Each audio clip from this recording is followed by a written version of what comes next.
Halo teman-teman, inilah cairan ajaib yang dimaksud. Cairan ini adalah sisa oli. Sisa oli yang habis dipakai untuk mengisi oli mesin motor. Tapi ini ada sisa. Seperti ini sisanya.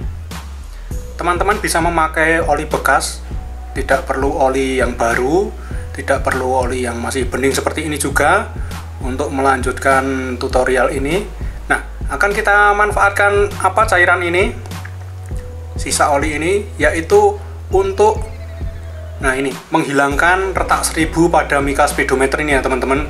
Bisa teman-teman lihat speedometer motor saya ini sudah lama, jadi mengalami retak-retak seperti ini.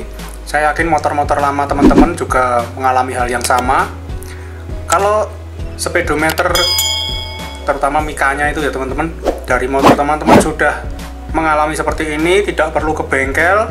Ini ada solusinya. Solusinya adalah dengan sisa oli ini langsung kita oleskan. Sekali lagi teman-teman, pakai oli bekas pun bisa, tapi usahakan oli bekas yang tidak terlalu kotor ya teman-teman, yang masih lumayan bersih bisa teman-teman pakai, tidak perlu membeli oli baru juga. Kita oleskan sampai rata seperti ini di tempat yang mengalami retak seribu seperti ini dengan oli yang sudah kita siapkan. Setelah itu kita diamkan. Ini sudah saya diamkan selama 30 menit teman-teman. Kemudian akan kita lap.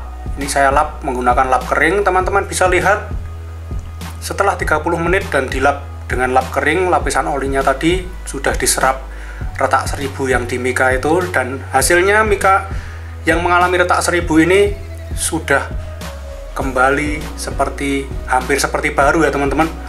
Retak seribunya bisa dilihat perbandingannya sebelum diolesi oli dan sesudah diolesi oli.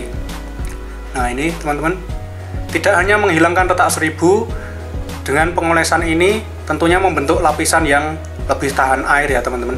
Kalau kena hujan, airnya itu tidak meresap ke dalam, jadi bagian speedometer itu tidak lembab. Oke teman-teman, sekian dulu video kreatif dari Hobbyholic kali ini. Jangan lupa tinggalkan like dan komentarnya. Yang belum subscribe, jangan lupa subscribe channel Hobbyholic.